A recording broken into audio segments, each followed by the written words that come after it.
Hey everybody, Fox 35 Storm Team Meteorologist Laurel Blanchard here with your Wednesday afternoon and evening forecast.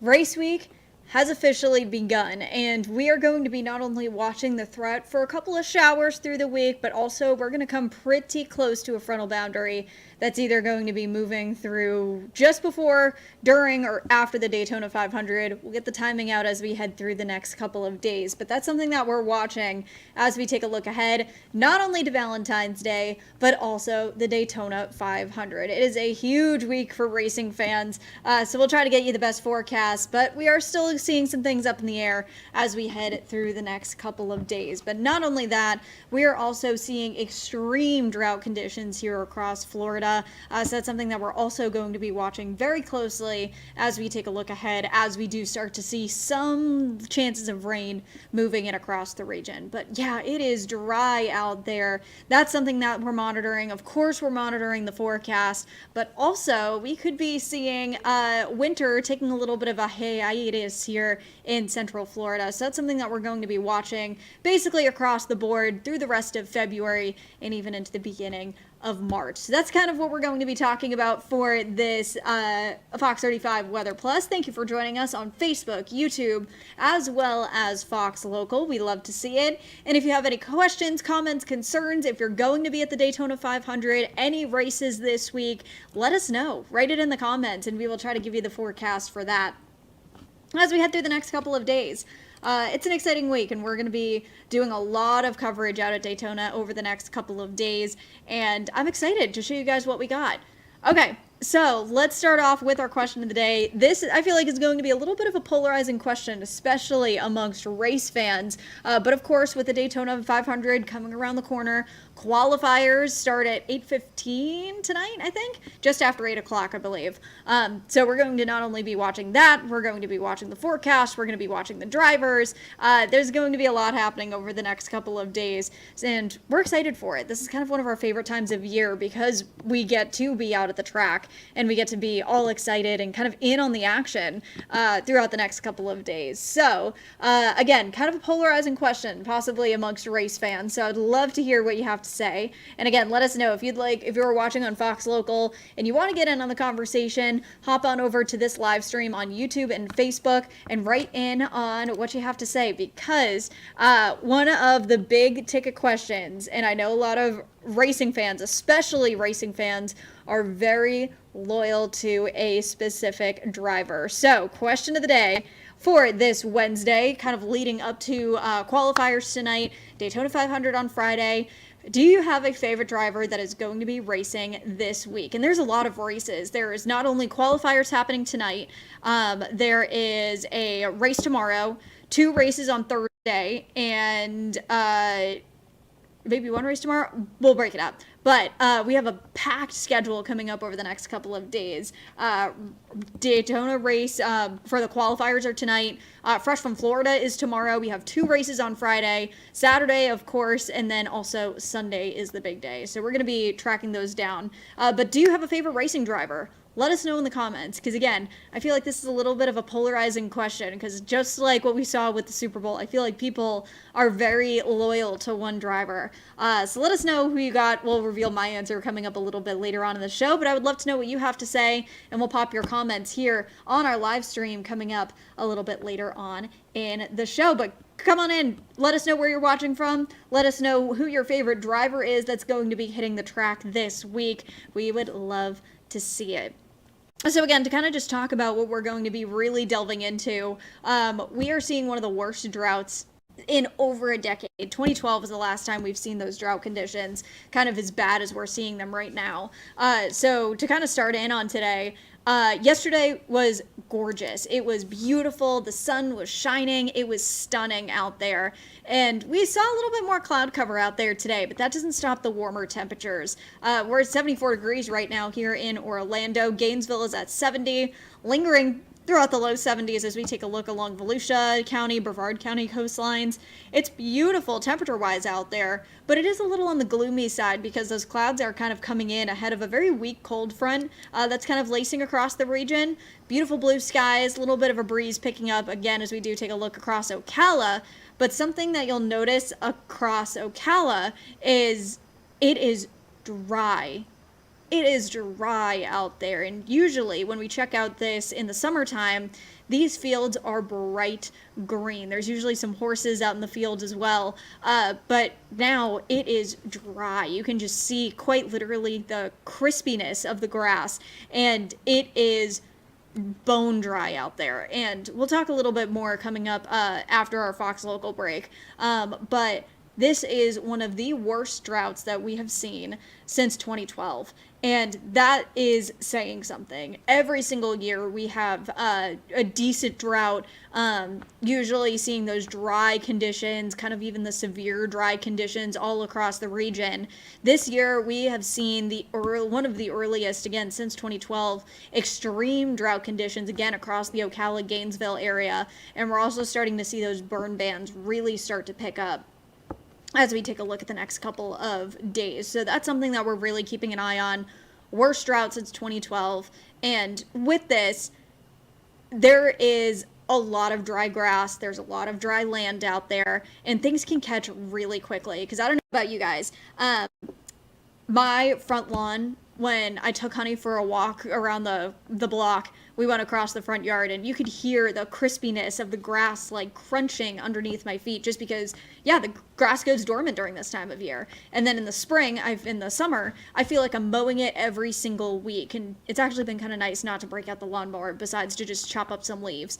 But it is so dry out there. And Michael Parker, I'm seeing you pop up in the comments saying that it's really dry in the villages, and thank you for answering our question of the day. We'll show that coming up a little bit later on, but it is really dry in the villages, and it's going to continue to stay dry in the villages as well. And Michael, I'm glad you brought that up, Michael, on Facebook.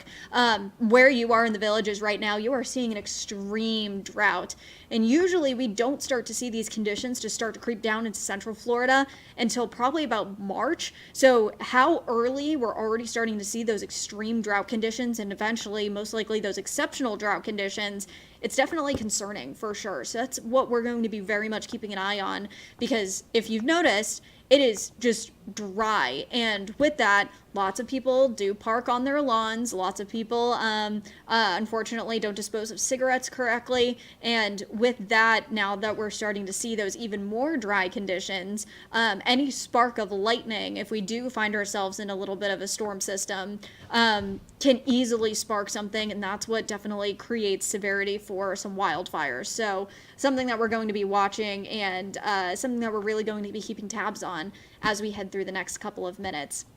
All right, folks, we're going to delve into the drought monitor for a little bit coming up in our next break, but to kind of focus in on this race week, Fox Local, we're going to be sending you to a quick break in a minute or so, but if you are just joining us, answer our question of the day. It is race week here in Central Florida, and I'm seeing Joey writing in on our Facebook page. Joey says hi from Texas, and he misses his friends and family in Orlando, and Joey, wish you were here with us as we're leading up into race week. But do you have a favorite driver? And again, I feel like this is a little bit of a polarizing question. While we send our Fox Local friends to break, I'll admit, racing when I was younger wasn't really one of the sports that I followed growing up in New England, because we were hockey, baseball, basketball, and football, of course.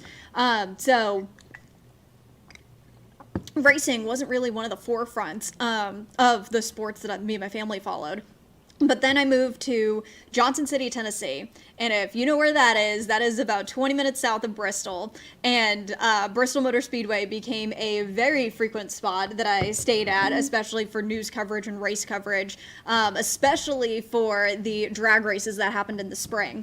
So when I moved to Tennessee, I became a much bigger racing fan, got into more of the F1 racing as well as NASCAR racing as well, and it just became so interesting to me, especially how quick they need to change tactics when it actually does come to the talking about the track changes. When you have a long period of race, whenever you need a warm track or a cool track, or if it does start to rain, how quickly everything needs to change.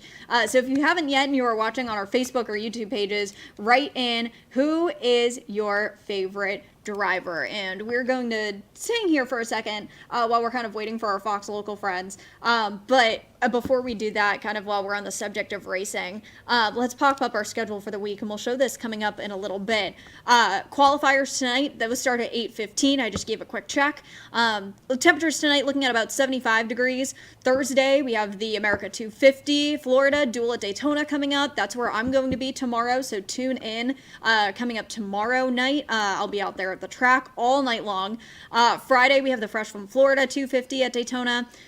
General Tire 200 and the United Rentals 300 coming up on Saturday. And then, of course, Sunday is the big day. So also let us know kind of what you're feeling about race weekend. Are you going to be there? Are you there already? I know a lot of the campers started to come in yesterday. So definitely let us know. We love to see it. But our Fox local friend's going to be coming back in a second, so we'll kind of switch gears back to the drought. But that is our schedule when it comes to race weekend. But yeah, racing wasn't one of the big sports that I followed, but in the past like 2-3 years, and of course moving here as well, really got into racing, and it's pretty exciting, I have to say. I didn't really think like a whole bunch of cars turning left was very exciting when growing up, but now I'm changed. I've learned. I get it now. Yeah, let us know who your favorite driver is as we head into this week. And Fox local friends, thank you for joining us again.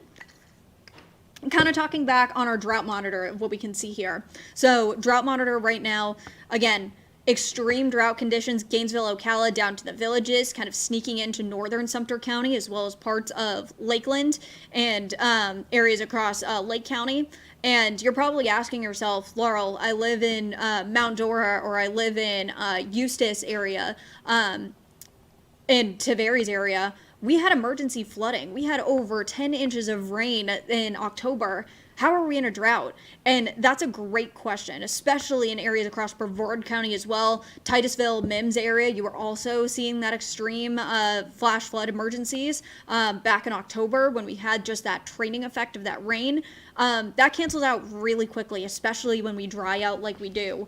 So when we see that, that's something that really starts to kick into gear as we see these stretches of rain free days, and especially when we see that high pressure ridge just sitting over Florida. That's what creates these drought conditions. And as we take a look, again, because this is the worst drought that we've seen since 2012, we're really focused on the possibility of seeing wildfires get out of control very quickly. And also with drought, sinkholes can become a lot more likely as well. So that's something that we're going to be watching. And often when we're in these almost extreme drought conditions, it often takes a tropical storm amount of moisture to quickly recover. But we don't see that for another couple of months. So here's a little bit of a fun fact. Usually in the month of February, Orlando on average gets less than 2 inches of rain. That is wild. And then once we head into March, April, May especially, when we start to see those daily thunderstorms and those daily afternoon thunderstorms, it's kind of a check and balance kind of thing. So when we are in our summer months, we get these crazy amounts of rain every single day, and then we almost rain ourselves out coming into the winter and spring months. So that's really what we continue to see, is this check and balance of almost cashing in when we get to the summer months, and then we kind of have that deficit coming in as we take a look at the winter months. So that's something that we really keep an eye on, and especially because, again, we average less than 2 inches of rain here in Orlando. This is going to add up quick. And with that, our burn bans are just continuing to rack up counties. So recently added as of today, Marion County has been added to the list. Alachua County has been on the list for a while. Same with Gilchrist County, Putnam County, and Flagler County. Flagler County last week had a wildfire that stretched about 175 miles. Again, completely under control as of last Friday. So that is done. But we're now starting to see these little wildfires pick up even further. So we're definitely keeping an eye on that. But if you are in any of these counties, Sumter County, Orange County, Brevard County, Polk County, Marion, Alachua, Washoe, Flagler, Gilchrist counties, there is no burning whatsoever outside, with the exception of grilling or if you have an enclosed outdoor fireplace. Really, this is just protection because, again, it is dry out there and one little spark can easily ignite a wildfire. So just make sure you're doing your part in order to make sure you're kind of protecting against that. Dispose of cigarettes correctly. If you're camping, no campfires whatsoever. If you are parking on the grass, just make sure your car can't spark. I know I just got a whole bunch of tools for my garage, and some of them spark. They do. So I'm being extremely careful with those. Honestly, I haven't even used them yet, but that's something that we're also going to be watching as we head through the next couple of days. Good news is that we are keeping an eye on the chances of some little rain chances every once in a while throughout the next couple of days. Very, very spotty showers, but hey, at this point, any rain is good rain when we're talking about the drought, which kind of leads me into my next point. Valentine's Day, right around the corner. So there is your reminder. If you don't have anything done for your sweetheart, there's your reminder. You have until Saturday to kind of whip something together. But even if you're single, we're all in a toxic relationship anyway, because with the weather, any rain is good rain when we're talking about a drought, but in the hours of about 2:30 to about 5, 6 o'clock on Sunday, no rain. Let's keep the rain at least away from Daytona for the Daytona 500. So it's kind of a love-hate relationship that we're having with Mother Nature right now. But looking ahead to Saturday, here's your Valentine's Day forecast. We are going to be seeing mix of sun and clouds, the possibility of a couple of scattered showers here and there, keeping that 20% around. But from 10 a.m., we're going to see those beautiful sunny skies, slowly starting to see that cloud cover pick up as we head through the day. So keeping an eye on that, but most likely seeing a mix of sun and clouds and a chance of chocolate, taking a look ahead to your Valentine's Day.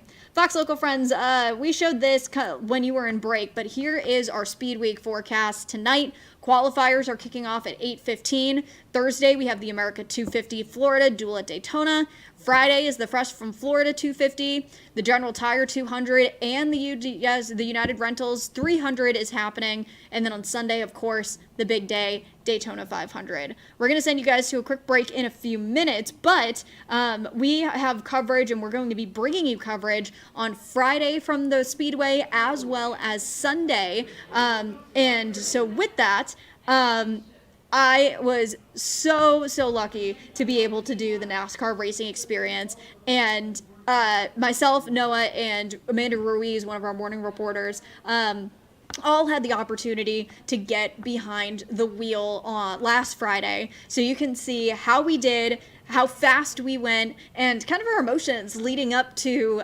getting behind the wheel. It was an exciting day, and so lucky I was able to do it. So Fox Local, as we kind of send you to a quick break in a minute or two, this is something that you will be able to see on Friday morning as well as Sunday morning. After it airs, it will be on our Fox 35 Orlando webpage, so you can check it out afterwards. But if you want to see how fast I went, definitely tune in Friday morning and Sunday morning because we will be showing that off. And I was so excited to be able to have this opportunity. Driving a race car was like one of my biggest goals, and after that, I literally said if I died tomorrow, I'd be a happy woman. So definitely tune in to find out how fast we all went and kind of our emotions leading up to that. All right, Fox Local, we're going to send you to a quick break in a second or two. But as we kind of linger here for a second, models are a little bit up in the air with what the forecast is going to be for the weekend specifically.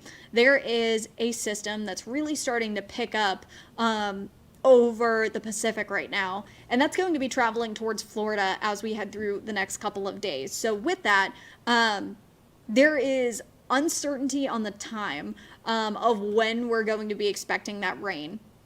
And with that, that's a very tricky thing, especially when we have an event that's set and then there's very little fluctuation when it comes to that.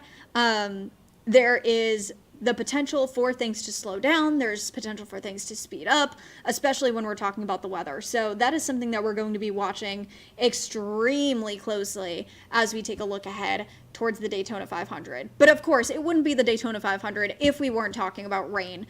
So that's something that, of course, I feel like never fails. So to kind of do a little bit of a walk down memory lane while we're still kind of waiting for our Fox Local friends to join us back from a quick break. Weather history of the Daytona 500. I feel like Florida has the worst luck. Again, as I just got through this entire spiel about how Florida averages less than 2 inches of rain during the month of February. I feel like that 2 inches of rain always hits during the Daytona 500 because 2025, I was here at the station kind of manning the weather center, and there was over a 3-hour delay because of those on and off showers that kept just delaying the race. It was warm though, it was 84 degrees, so rainy and warm, can't think of really anything better than that. So back in 2024, Sunday was such a mess, they actually had to move the race to Monday. 2023, it was beautiful. We're really kind of hoping for a day like we saw in 2023. 2022, it was cool in the morning, and then it slowly started to warm up.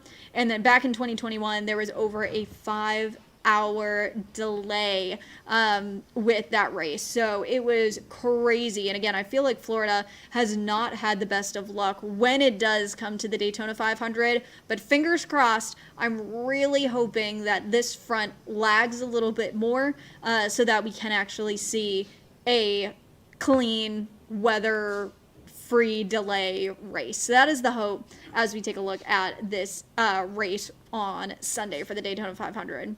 And I remember I was out there, I believe, for the truck race last year, and it was crazy. There was a front that rolled through, and we had a tent, like a 6-post tent, and this one gust of wind came in front of the pouring rain and quite literally took the tent out. That's how crazy that wind was. So really hoping for a nice calm race week. Fox Local friends, welcome back to the stream. All right, let's get to what everybody's talking about. What is the plan for the Daytona 500? So here's what we do know.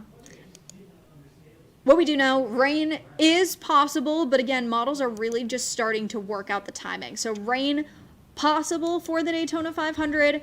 What we don't know is really the timing, just because of the system is still ways away. And kind of pinning down the timing is something that we're really going to be focusing in on as we head through the next couple of days. But we're watching a system in the Pacific Ocean that's going to be moving towards Florida as we take a look at this week. So here's what current models are saying. Euro is showing that showers are possible for a race. GFS shows that the rain is going to be holding off until late Sunday night, Monday morning. So here is kind of where this system is right now. So current system, and did I make this graphic? Haha, yes I did. So here's the system right now. It's just starting to bring in some rain bands across San Francisco, northern California, and if we zoom out a little bit, this is kind of looking at the energy from the top of the atmosphere. It is uncertain because of this system, and you can see it right here. Little animation. There's this little bit of energy kind of lingering off the coast of California, and this is what's going to be sweeping across the west, down towards Texas, and into the southeast as we head through the next couple of days. And this system, again, still ways and ways and ways away. So low pressure system going to be sweeping across the south, and this is over 2,000 miles away, almost 3,000 miles away, before it starts to impact us here in Florida. So it quite literally is going to be a coast-to-coast storm. It's more just like, who is it going to hit? Because where this system sets up is going to be where the rain starts to come in. So here's the European model. We have this low-pressure system kind of sweeping across Louisiana, Arkansas, and across Mississippi, Alabama, Georgia. And then from there, it kind of stays to the north. So this is one of the scenarios that could happen. If the low pressure system stays to our north, we'll see some showers kind of pop up out ahead of this front, and this is what could lead to the chance of a couple of sprinkles, because again, check out the time. This is 4 p.m. so race starts at 2:30, I believe, on Sunday. Somebody double check me. And usually we start to see the race 3-4 hours ish. So we'll say wrap up time at about 6 if it's a clean race. That does show some possibility of some showers in Volusia County at the Daytona International Speedway. So that's something that we're going to be watching. So maybe chance of a couple of showers, maybe a quick delay, but the majority of the rain does not move through until after the race is hopefully wrapped up, is 8 p.m. So this keeps this low pressure system off to our north. The little bit of a difference as we see here with the GFS model. So we can see right here, low pressure system kind of tracks across Mississippi, and then it kind of starts to drift south a little bit more. And you can see majority of the rain keeps off until about 8 p.m. So this GFS model has the rain kind of pushing through after the race is done. So I'm personally hoping for more of a GFS model. And then Noah and I were also looking at models a little bit earlier on, and I did not realize that this model kind of goes out that far. Here is our Barron model. So this is our system forecast model. And you can see right here, that's the system keeping off to the north. This is Sunday 9 p.m. And even as we take a look, the model stops at Sunday afternoon, noon.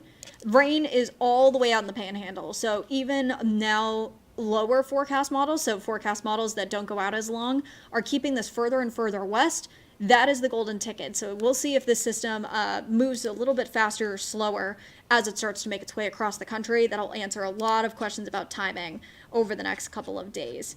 So that's kind of like what we can see out there right now. Rain chances over the next couple of days staying low, and then they slowly start to build as we head through the next couple of days to round out the work week. So as we wrap up our stream today, here is our 7-day forecast. And while I'm kind of explaining this, I'm going to sweep through our comments real quick so we can show those off, of course. But here's your 7-day. It's going to stay warm. So we're actually going to be warming up a little bit more heading into this weekend, which is exciting. It is nice to actually be able to go outside without a jacket, take the dog for a walk, spend some time outside. And even with that sun, like, not really beating down on you, it's really nice. So hopefully we'll see those conditions kind of linger as we head through the next couple of days. So we have a couple of comments coming in right now.